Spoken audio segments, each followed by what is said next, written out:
अजीज तुलबा अस्सलाम वालेकुम। नवी जमात के जौहर सालिमात और कीमियाई तामुलात सबक में आपका इस्तकबाल है। जौहरी कमियत एटॉमिक मास। जौहरी कमियत का ख्यास डाल्टन के जौहरी नजरिए का गैर मामूली पहलू है। इस नजरिए के मुताबिक जौहरी कमियत हर एक उनसर की खासियत होती है। चूंकि जौहर हद दर्जा हल्के और छोटे होते हैं, लिहाजा साइंसदानों को इनकी कमियतें महसूब करने में मुश्किल होती है। किसी जौहरी कमियत का दूसरे किसी उनसर की जौहरी कमियत के मियार के तौर पर तकाबुल किया जाता है। 1961 ईस्वी में यह सारी दुनिया में मुत्तफिका तौर पर तय किया गया था कि कार्बन की कमियत दीगर अनासिर की जौहरी कमियत महसूब करने के लिए मियार के तौर पर ली जाती है। फर्ज कीजिए कि दायरानुमा शक्ल कार्बन की कमियत का नुमाइंदा है। इसे 12 मसावी हिस्सों में, जैसा कि शक्ल में दिखाया गया है, तकसीम किया गया है। हर हिस्सा कार्बन 12 की कमियत 1/12 हिस्सा होता है। जैसा कि शक्ल में आप देख सकते हैं, कार्बन के जौहर के अंदर पाए जाने वाले जैली जो जर्रात होते हैं उनको बताया गया है, जिसमें हरे रंग से जो बताए गए हैं वो इलेक्ट्रॉन्स है, इनके ऊपर मनफी बरखीबार होता है। और ब्लू कलर से जो बताए गए हैं ये प्रोटॉन्स है, जिन पर मुस्बित बरखीबार होता है। और सुर्ख रंग रेड कलर से जो बताए गए हैं वो न्यूट्रॉन्स है। कार्बन के जौहर में उसके मरकजे के अंदर 6 प्रोटॉन्स और 6 न्यूट्रॉन्स होते हैं और मरकजे के अतराफ 6 इलेक्ट्रॉन्स होते हैं। इसके मरकजे में जुमला 12 6 प्रोटॉन और 6 न्यूट्रॉन, इसका जो है जौहरी कमियत कहलाती है। इसकी एक जौहरी कमियत की इकाई दरअसल एक कार्बन 12 जौहर की कमियत का 1/12 हिस्सा होता है। दिए हुए उनसर के एक जौहर की कमियत 12 की कमियत के 1/12 से जितना वजनी होता है उसे उस जौहर की कमियत कहा जाता है। किसी उनसर की जौहरी कमियत एक निस्बत है और इसलिए इसकी कोई इकाइयां नहीं होती। इसे जौहरी कमियत इकाई AMU यानी एटॉमिक मास यूनिट से जाहिर किया जाता है। दौरे हाजिर में IUPAC के तहत AMU को U से जाहिर किया जा रहा है, जिसको एकजाई कमियत कहते हैं। जदवल 8 में चंद अनासिर की जौहरी कमियतें दी गई हैं। Hydrogen 1, carbon 12, nitrogen 14, oxygen 16, sodium 23, magnesium 24, aluminium 27, phosphorus 31, sulphur 32, chlorine 35.5, potassium 39, calcium 40। John Dalton ने इब्तिदा में अनासिर के जौहरी अवजान को हाइड्रोजन के जौहरी वजन के हवाले से महसूब किया। जौहरी कमियत के तयन के लिए इब्तिदाई दौर में साइंसदानों की जानिब से कुदरती तौर पर पाई जाने वाली ऑक्सीजन के एक जौहर की कमियत के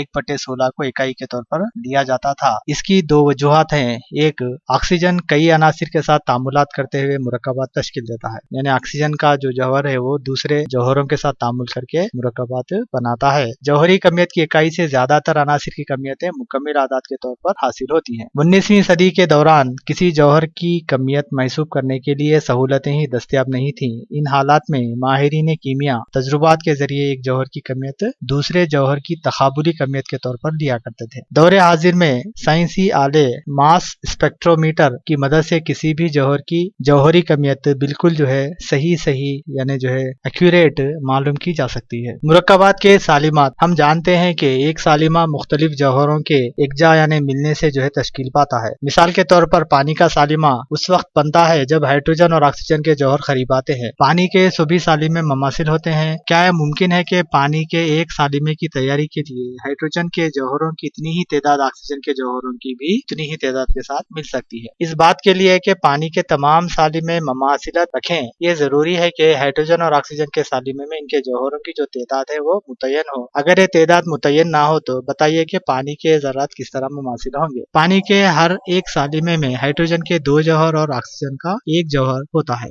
मुरक्कब के अलामती इजहार के लिए हम देखेंगे किसी मुरक्कब के अलामती इजहार यानी ज़ाब्ते के तयन के लिए हमें 2 बातें ज़हन नशीन करनी होगी। पहली ये कि मुरक्कब के सालिमे में कौन से अनासिर पाए जाते हैं और दूसरी है कि इस सालिमे में हर एक उनसर के जौहरों की तादाद क्या है। नंबर 1 एक बात यह है कि मुरक्कब के सालिमे में कौन से अनासिर जो है पाए जाते हैं, एक चीज देखना है। और दूसरी चीज ये है कि इस सालिमे में हर उनसर के कितने जौहर पाए जाते हैं। हाइड्रोजन के 2 जौहर और ऑक्सीजन का 1 जौहर मिलकर पानी का सालिमा तैयार करते हैं, लिहाजा पानी के सालिमे का ज़ाब्ता H2O होगा। दूसरा फायदा यह है कि अगर किसी सालिमे में एक ही जौहर पाया जाता हो तो अदद 1 नहीं लिखा जाएगा और ज़ाब्ते में 1 जौहर मुतसव्वुर किया जाएगा। यानी जब हम किसी सालिमे में एक ही जौहर अगर जिसके अंदर पाया जाता है, अगर उसको लिखें तब इसके साथ जो है एक का इजाफा नहीं किया जाएगा। एक नहीं लिखने पर यह साबित होगा कि ज़ाब्ते में एक जौहर मुतसव्वुर किया जाएगा इसके लिए। आइए एक और मिसाल पर गौर करते हैं। कार्बन डाइऑक्साइड के एक सालिमे में कार्बन डाइऑक्साइड का एक जौहर और ऑक्सीजन के दो जौहर होते हैं। कार्बन और ऑक्सीजन के अनासिर एक और तरह से तामुल करते हुए कार्बन मोनोऑक्साइड तस्कील देते हैं। कार्बन मोनोऑक्साइड के सालिमे में एक कार्बन का और एक ऑक्सीजन का जौहर होता है। जब कार्बन और ऑक्सीजन का एक एक जौहर आपस में मिलते हैं तो कार्बन मोनोऑक्साइड बनता है, जबकि कार्बन का एक जौहर और ऑक्सीजन के दो जौहर आपस में मिलते हैं तो कार्बन डाइऑक्साइड CO2 बनाता है। क्या आप बता सकते हैं CO और CO2 में क्या फर्क है? CO में कार्बन का एक जौहर और ऑक्सीजन का एक जौहर है जिससे जो है कार्बन मोनोऑक्साइड बनता है, जबकि CO2 में C कार्बन का एक जौहर है, O2 यानी ऑक्सीजन के दो जौहर हैं। क्या आप इस तौज़ी के बाद कार्बन डाइऑक्साइड और कार्बन मोनोऑक्साइड का ज़ाब्ता लिख सकते हैं? ये ज़ाब्ता भी पानी के ज़ाब्ते की तरह ही लिखा जाएगा। अनासिर की गिरफ्त के इस्तेमाल से कीमियाई ज़ाब्ता लिखने का एक मखसूस तरीका भी होता है जिसे चलीपाई तरीका क्रिस क्रॉस मेथड भी कहते हैं। कीमियाई ज़ाब्ता लिखने के लिए ज़ैल के नुकात मलहूज रखना जरूरी है। मिसाल के तौर पर हम सोडियम कार्बोनेट का ज़ाब्ता किस तरह से लिखेंगे? तो पहला जो नुक्ता है, जौहरों की अलामतों या जौहरों के ग्रुप को पहलू ब पहलू लिखें। अवलन मुस्बित बरखीबार लिखें, फिर मनफी बरखीबार। जैसे सोडियम है, सोडियम मुस्बित बरखीबार वाला और कार्बोनेट जो है मनफी बरखीबार वाला है। NaCO3 जौहर या जौहरों के ग्रुप की गिरफ्त अलामत के ऊपर लिखें। सोडियम की गिरफ्त 1 है, +1 है और कार्बोनेट की जो गिरफ्त है -2 है। गिरफ्ती अदद को इसके आजम तरीन जुज़े जरबी अगर हो तो इसे तकसीम करें ताकि निस्बत अकल तरीन रुख में हासिल हो। यहाँ पे 1 और 2 है, इसे तकसीम नहीं किया जा सकता, लिहाजा जो है Na1 और CO3 2 होता है। गिरफ्ती अदद का मुकाम तब्दील करते हुए ये आदाद अज्जा के सीधी जानिब नीचे की तरफ लिखें, यानी कार्बोनेट का जो 2 ऊपर है वो जो है सोडियम के नीचे आ जाएगा और कार्बोनेट के नीचे 1 आएगा जो है सोडियम का बार है। अगर कोई जुज़ का अदद 1 मुतय्यन हो तो ज़ाब्ता लिखने के दौरान इसे नजरअंदाज कर दीजिए, यानी यहाँ पे NO2CO3 जो -1 जो नीचे 1 जो आ गया था उसको जो है हम निकाल देंगे। अगर जौहरों के ग्रुप को एक से ज्यादा अदद हासिल हो तो इसे खौसन में लिखिए। अगर यहाँ पे कार्बोनेट का अगर जो है यानी कार्बोनेट के साथ अगर 2 या 3 का इजाफा हो तो इसको कार्बोनेट को ब्रैकेट के अंदर लिखे, ब्रैकेट के बाहर जो है हम 3 लिखेंगे। लेकिन यहाँ पे सोडियम का 1 है, लिहाजा कार्बोनेट के नीचे भी जो है 1 आएगा, जिसे जो है ब्रैकेट की जरूरत नहीं है इसे लिखने की और 1 की भी इसके अंदर जरूरत नहीं है। इस तरीके से हम सोडियम कार्बोनेट का ज़ाब्ता Na2CO3 लिखते हैं। आइए अब हम दूसरी मिसालों पर गौर करते हैं। हाइड्रोजन क्लोराइड का सालिमा जिसमें हाइड्रोजन है और क्लोराइड है, क्लोरीन है। हाइड्रोजन +1 बरखीबार वाला जर्रा है, क्लोरीन -1 बरखीबार वाला जर्रा है, लिहाजा ज़रबे चलीपाई तरीके से हम हाइड्रोजन का 1 क्लोरीन के नीचे आ जाता है और क्लोरीन का 1 हाइड्रोजन के नीचे आ जाता है, जिससे H1Cl1 आ जाता है और ये 1 जो है निकाल देने से अपने HCl का ज़ाब्ता हासिल होता है। दूसरी मिसाल पर गौर करते हैं हम। कैल्शियम ऑक्साइड का ज़ाब्ता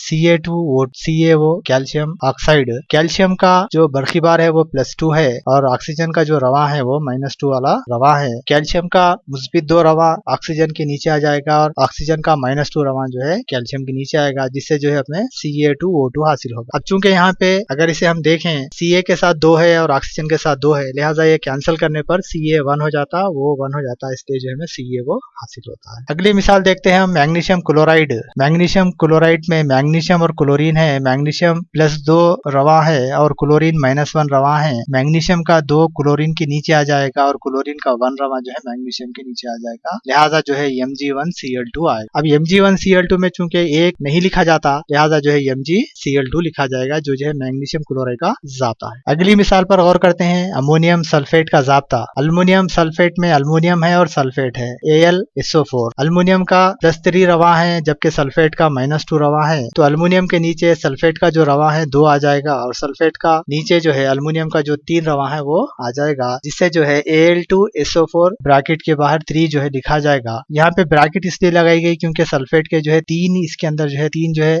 सालिमे में 3 उनसर जो है बताए गए हैं यहाँ पे, लिहाजा Al2SO4 टेकन थ्राइस जो है लिखा जाएगा। यहाँ पे अगर 1 है तो ब्रैकेट लगाने की यहाँ पे जरूरत नहीं है, लिहाजा अल्युमिनियम सल्फेट का जो ज़ाब्ता है Al2SO4 टेकन थ्राइस। जदवल 9 में चंद मुरक्कबात के ज़ाब्ते दिए गए हैं। Sodium carbonate Na2CO3, sodium bicarbonate NaHCO3, sodium hydroxide NaOH, copper sulphate CuSO4, silver nitrate AgNO3, hydrochloric तुरशा HCl, सल्फ्यूरिक तुरशा H2SO4, नाइट्रिक तुरशा HNO3, ammonium chloride NH4Cl, potassium dichromate C2Cr2O7, potassium permanganate KMnO4। आइए अब हम और एक जो है सालिमी कमियत के बारे में जानने की कोशिश करते हैं। मॉलिक्यूलर मास, यानी जैसे आप इससे पहले देख चुके हैं कि जौहरी कमियत यानी एक जौहर की कमियत क्या होती है। जैसे मिसाल के तौर पे आप देख चुके हैं, कार्बन की जो है 12 होती है, हाइड्रोजन की 1 होती है, ऑक्सीजन की 16 होती है, इस तरह से। अब जो सालिमा है H2SO4, ये सालिमे की क्या कमियत है। H2SO4 सालिमे की कमियत महसूस करने के लिए सबसे पहले इसके अंदर क्या क्या अनासिर पाए जाते हैं वो देखते हैं हम। हाइड्रोजन, सल्फर और ऑक्सीजन। हाइड्रोजन के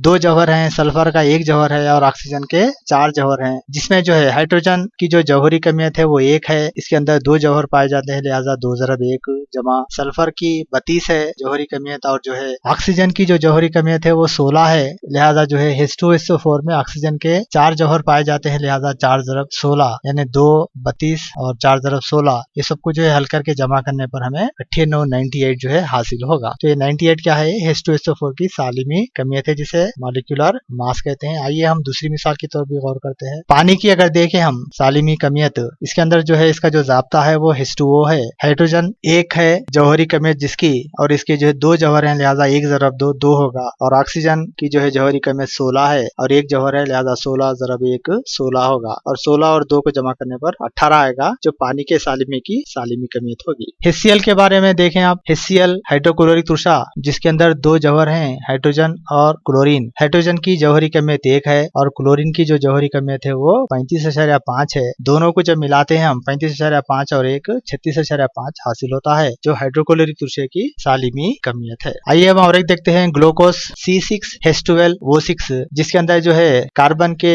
6 जौहर हैं और हाइड्रोजन के 12 जौहर हैं और ऑक्सीजन के 6 जौहर हैं। कार्बन के 6 जौहर मतलब 12 जौहरी अदद है ज़रब 6 जौहर उसके 72 होगा। और हाइड्रोजन की जौहरी अदद जो है 1 है और कितने कितने जो है जौहर इसके 12 है, लिहाजा 1 ज़रब 12 12 होगा। और ऑक्सीजन के 6 जौहर हैं, लिहाजा ऑक्सीजन की जो जौहरी कमियत है 16 है, 16 ज़रब 6 9 होगा। अब अगर जुमला इसको जमा करें हम 72 12 और 6 9 यानी C6H12O6 की सालिमी जो कमियत है वो 180 हमें हासिल होगी। आइए देखते हैं हम चंद अनासिर इसमें दिए गए हैं जिनकी जौहरी कमियत दी गई है। Hydrogen 1, carbon 12, nitrogen 14, oxygen 16, fluorine 19, phosphorus 31, sulphur 32, chlorine 35.5, bromine 79, sodium 23 और कैल्शियम 40। वीडियो के आखिरी हिस्से में अब हम जो है एक प्रोजेक्ट वर्क इसमें दिया गया है, जिसमें इससे पहले जिस तरह से आपको सालिमी की कमियत जो है यानी मॉलिक्यूलर मास मालूम करने के ताल्लुक से मिसालें बताई गई हैं, उसी तरह से जो है यहाँ पे जो स्क्रीन पर आपको दिखाई दे रहे हैं, calcium oxide, carbon dioxide, calcium sulphate, sodium hydroxide, sodium chloride और सोडियम कार्बोनेट, इसी तरह से sodium bicarbonate, sulphuric acid, hydrochloric acid, calcium chloride और नाइट्रिक एसिड के जो है सालिमी कमियत जो है महसूस करना है आपको। एक जो है प्रोजेक्ट वर्क के तौर पर आप इसे कर सकते हैं।